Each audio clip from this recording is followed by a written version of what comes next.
Ah, okay. What's this? Uterus. That's uterus, okay. What's this part over here? Myometrium. Yeah, that's myometrium. I mean, after you've seen like one smooth muscle cell, they all start to look the same. They kind of have this homogeneous pink appearance. You can see, if you look at smooth muscle up close, if you remember from AMP1, it has this sort of spindle shape. Looks like that. You have one standing next to the other, kind of like this, okay? So they look kind of, and then they're sort of stretched out nuclei, but they stain this really sort of solid pink color when you look at them. So that's a good guess. You're going to see lots of smooth muscle in this course. What's this part over here? That's the endometrium, and all of these little guys are what? Glandular? Yeah, those are endometrial glands. If you cut the slide right, you could actually see it'll look like a solid tube that's going onto the surface. These are glands that empty out onto the surface. Okay? All right.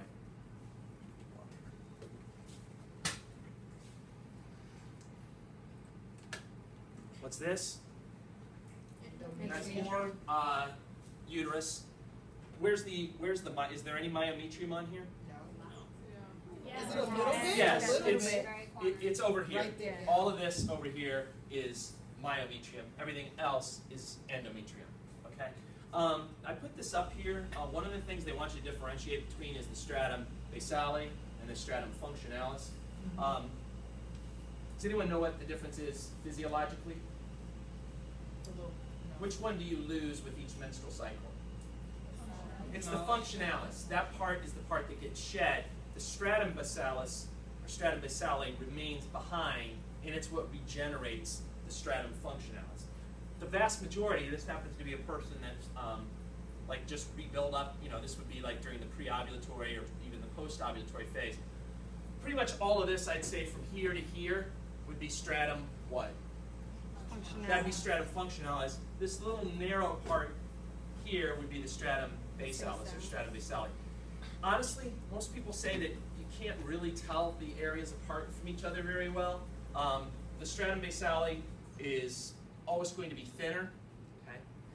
Some people say that there's more cells in this area than there are out there. I guess I can kind of buy that. The other thing too is you sometimes see it being slightly darker staining, slightly darker purple than the stratum functionalis.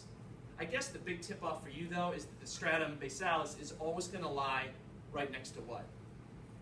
Myometrium. All right. So if I'm pointing to something over in this area, say stratum basalis. If I point to something over here, say stratum functionalis. Okay. Or if I point to the whole thing, just say endometrium. Okay. Oh yeah, and all these are the glands. All these things are the glands, and it's, again, it depends on how you cut it. If you cut them just right, you may see more of these, that would travel like the whole length. Okay? So, otherwise, if they just turn a little bit, when you slice it, it looks like a bunch of little circles. But all of them eventually connect up with the surface. Okay? It's a mucous membrane. All right. What are these guys? Ovaries. I'm going to primary follicles. Yeah, that's what I wanted you to say.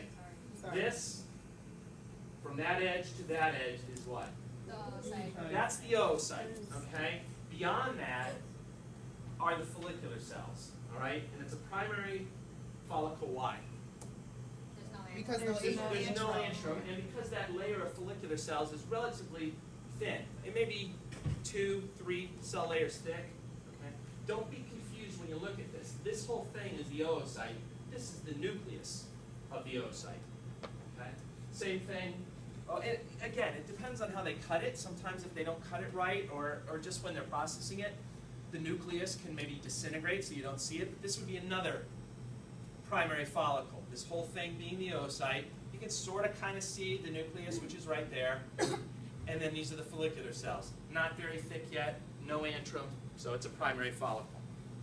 If you go over to this, what's this? Secondary. That's the secondary, okay? Here's the oocyte. Notice how thick now those follicular cells have grown. It's now maybe 10 to 15 layers thick. As they grow, they start to separate and form these guys. What are those? Antrum. Those are the antrums. They're going to be filled with fluid. And that's what distinguishes it as a secondary follicle. And as you go along further in development to get up It just, these guys keep growing and growing, and the antrum part gets bigger and bigger until you have the mature follicle or the Graafian follicle, whatever you want to call it. All right. And I think that's it.